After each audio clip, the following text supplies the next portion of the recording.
안녕하세요. 캐나다에 사는 용접사 김재환이라고 합니다. 오늘은 이력서 만드는 법이랑 이력서를 돌리는 방법, 이제 인터넷으로 잡 서치하고 이제 이력서를 넣는 방법에 관해서 이제 이야기를 해보려고 해요. 일단은 저 같은 경우에는 인터넷으로 먼저 이렇게 잡 구인 광고를 보고 이제 인터넷으로 그 이력서를 넣는데, 이제 그 외에도 이제 인력 구인 광고가 안 올라와도 이제 웰딩 회사라고 하면 이력서를 넣는 경우가 있고, 뭐 가능하면 가까운 곳에서 했으면 좋겠는데 그 안 되겠다 싶으면 조금 이제 넓게 지역을 보고 있고, 그리고 이제 조금 먼 지역이라고 하면 그 지역 근처에서 머물 생각을 가지고 있고요. 전이면 용접사라고 하면 알바타에서 기본적으로 못해도 한 25불 이상은 받는 편이거든요. 저도 그 정도 이상은 예상을 하고 있고요. 그러면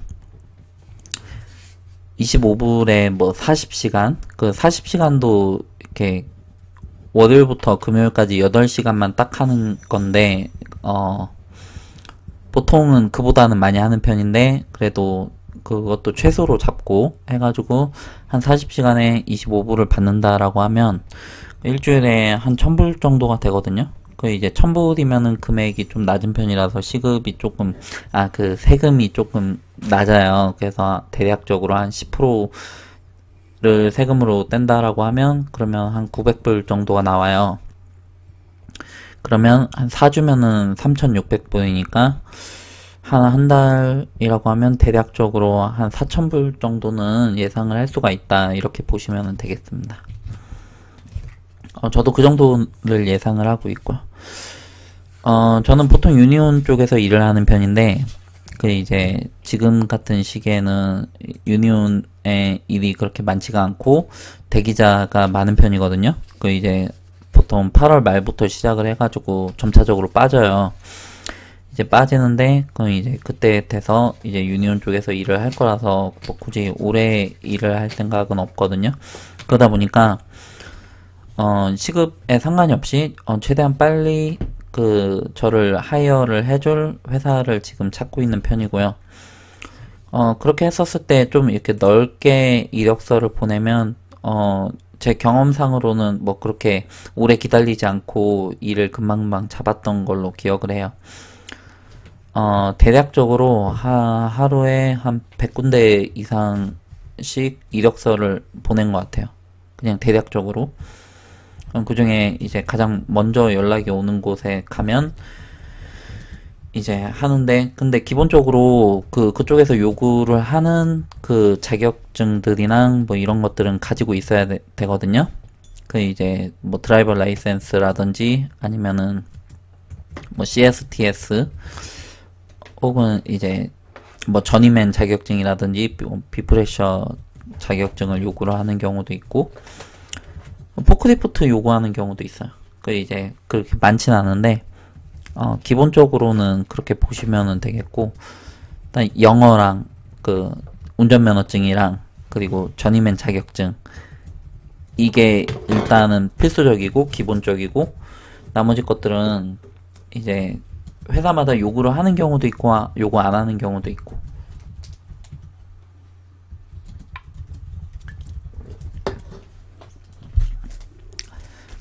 일단 이력서를 볼게요.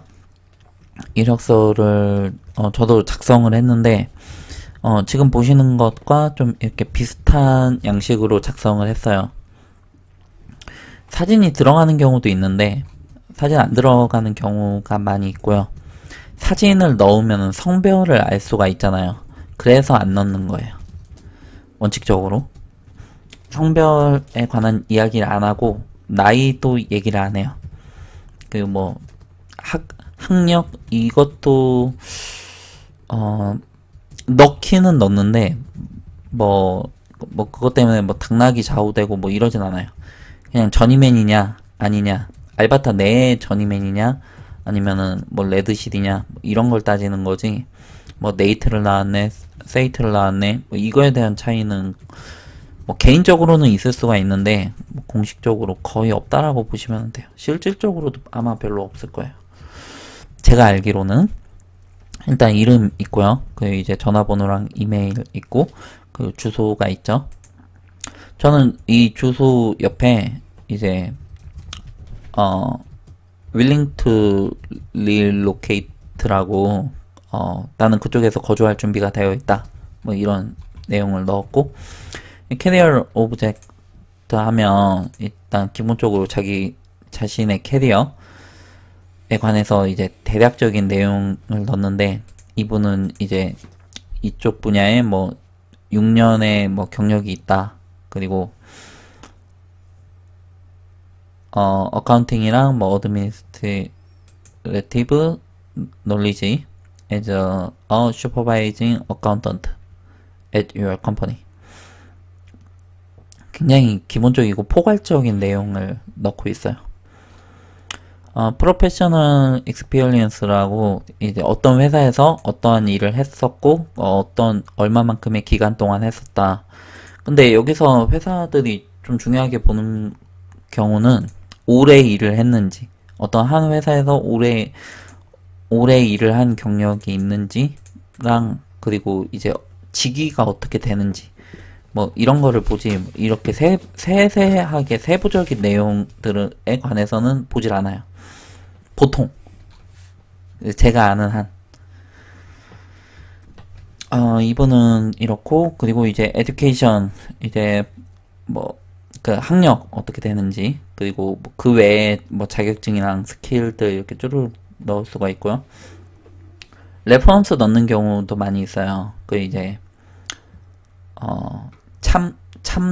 참고인인데 그 이제 캐나다에서는 레퍼런스가 중요해요. 그 이제 제가 어떤 사람인지를 이제 보증을 해줄 수 있는 그런 사람인데 후견인이라고 해야 되나?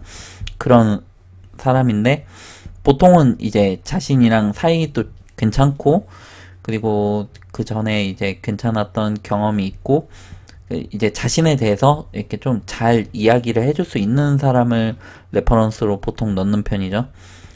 그래서 뭐 잡을 구하거나 뭐 집을 구할 때 레퍼런스를 많이들 요구를 하는 편인데 저희 웰딩 잡 같은 경우에는 그렇게 많이 요구를 하는 편은 아니에요. 근데 그것보다는 오히려 자격 요건이 되면 시험 볼 자격이 주어져 가지고 시험을 봤을 때 그 시험이 좀 까다로울 수는 있어요. 이제 그쪽에서 요구를 하는 수준이 나와줘야 되는데 그 수준이 좀 까다로울 수는 있어요.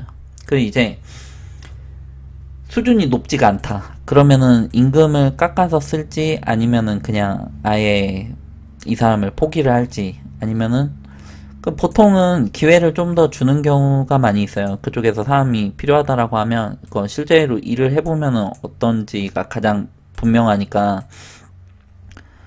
근데 고용이 되고 나서 3개월 이내에는 회사 마음대로 이렇게 자를 수 있거든요. 물론 그 이후에도 자를 수는 있지만은 뭐 법적으로는 조금 이제 골치 아픈 뭐 하면 안 되고 뭐 하면 안 되고 뭐 이런 절차가 있어요. 그 이제 그런 게 있는데 3개월 이전까지는 거의 수습기간이라고 보시면 돼요. 그 이제 어떤 회사들 같은 경우에는 한 3개월까지는 시급을 조금 이제 낮게 쳐줬다가 이제 3개월 이후로 넘어가면 이제 그 사람의 그 실력이 분명히 나온 거니까 이제 거기에 맞는 임금을 책정을 해주는 경우가 많이 있어요. 근데 보통 이렇게 잘 안 올리려고 하죠.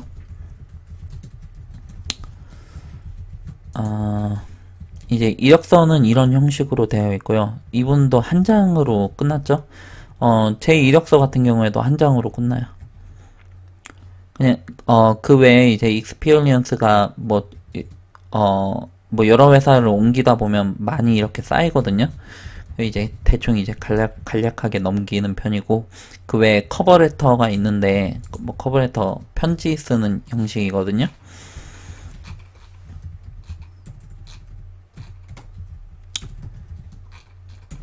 뭐 하고 싶은 말 위주로 나를 꼭 좀 뽑아주세요. 뭐 이렇게 쓰는 편이고, 그 이제 어디냐, 그 구글에서 찾으면 샘플이나 뭐 템플레이트를 찾을 수가 있어요.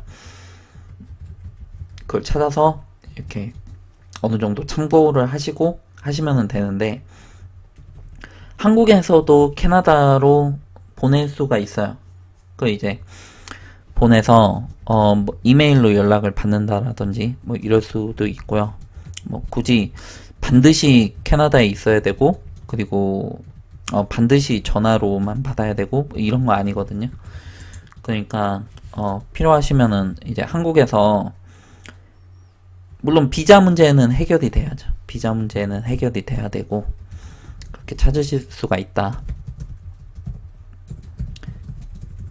그래서 전화 면접으로, 이제 인터넷으로 전화 면접이네.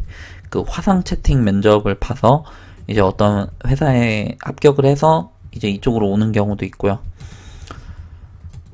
영어권 국가에서는 이제 만약에 그 나라 이동을 하기 전에 뭐 미국에서 호주를 간다라든지 뭐 캐나다에서 호주를 간다라든지 할 때 미리 그쪽에 이제 잡을 알아보고, 그럼 이제 그 지역에 집을 구해서 그쪽 지역으로 가서 이제 얼만큼 머물고 뭐 이런 경우도 있죠.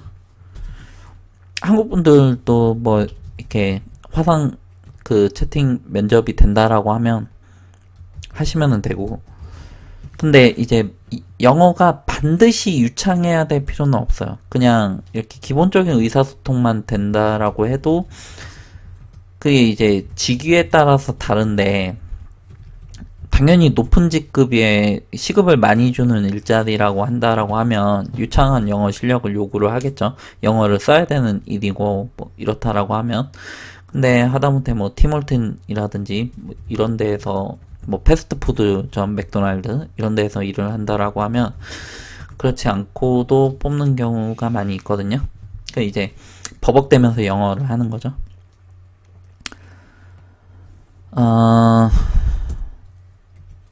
일단은 키지지로 한번 가볼게요.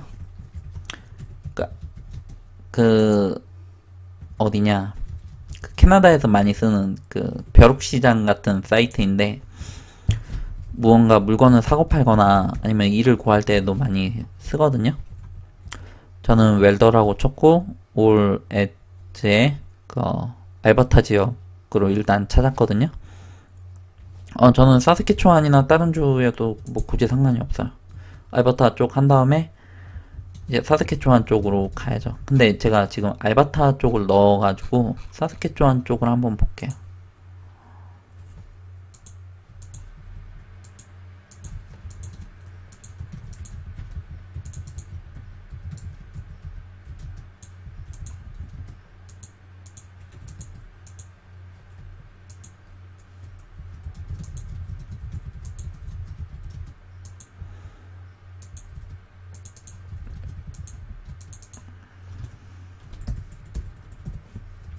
왜 아무것도 안 되지?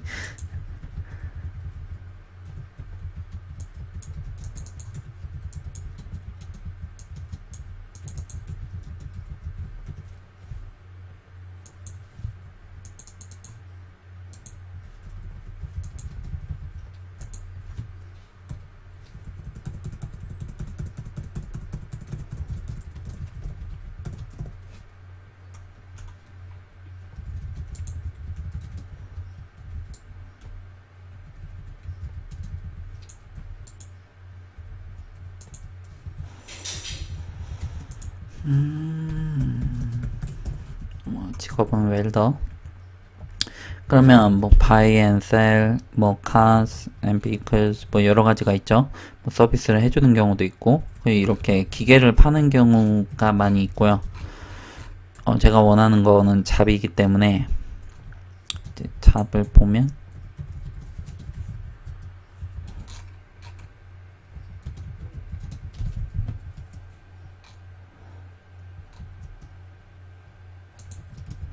뭐 급하다고 표시를 해놨네요.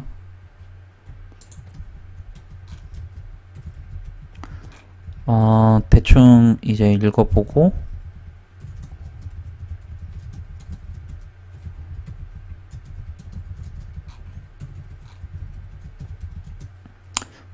세부적인 조건들에 관해서는 이제 그 직접 이쪽이랑 얘기를 해봐야 되거든요. 그 잡 인터뷰도 봐야 되고. 이 지역은 어느 지역인지 좀 잘 모르겠어요. 사스카춘 쪽이네요.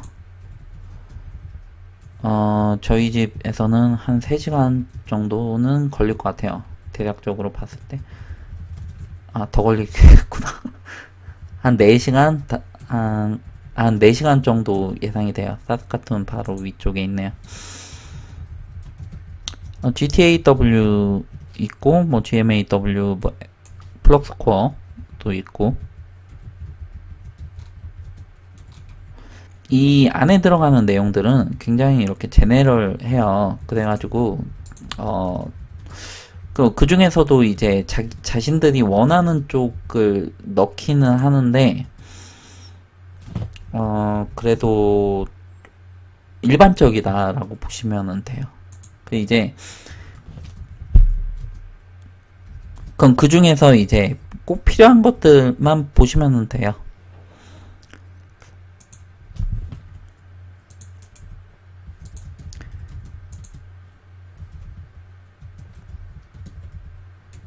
근데 보통은 이제 티그 웰딩인지 뭐 스틱 현장 쪽인지 아니면은 뭐 플럭스코어 샵장의 스트럭처 쪽인지 이렇게 나뉠 수가 있고요. 그리고 이제 로봇 용접 다루는 건지 이런 거 정도가 나뉘고, 뭐 나머지는 뭐 영어를 잘해야 된다, 뭐 블루프린터를 뭘 읽을 줄 알아야 된다, 뭐 이런 거. 샵장이 좀 쪼만하면은 이제 이것저것 다 할 줄 아는 그런 사람을 요구를 하는 편이고요. 그게 아니면 이제 뭐 특별한 어떤 그 스킬을 요구하는 경우도 있고요. 이 중에서 이제 제가 전에 보냈던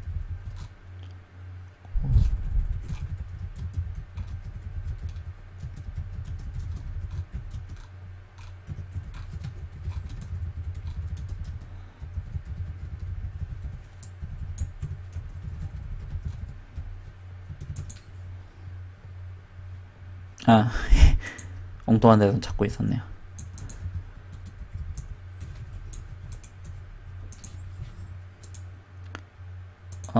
이거를 해서 잠시만요.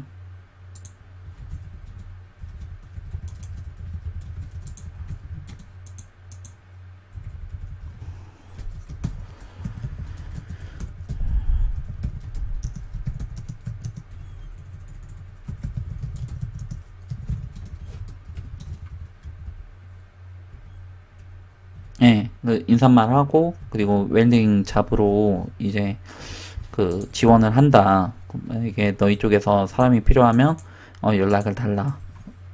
그 굉장히 단순하고 이렇게 기본적인 내용 위주로 보냈고요.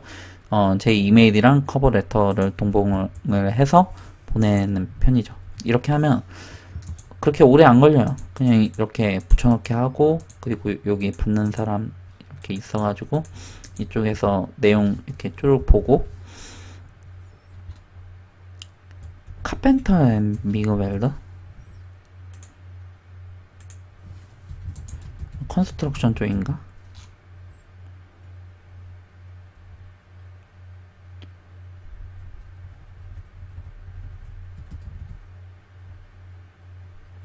예, 무슨 잡인지 좀 이해가 안 가네요. 이제 카펜터랑 미그웰더 둘 다 가능한 사람을 뽑는 것 같아요.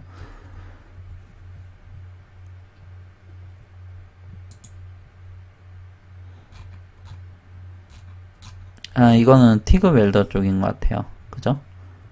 스테인리스 탱크 하고 셧다운 쪽 F6 티켓 요구를 하고 있고, 되면은 괜찮을 것 같아요. 그 이제 여기 보시면은 아까는 이메일이 있어가지고 이메일을 붙여넣기를 했는데 이게 없죠? 그 연락처도 없고. 그러면 이쪽에다가 이제 바로 그 넣으라 이런 얘기예요.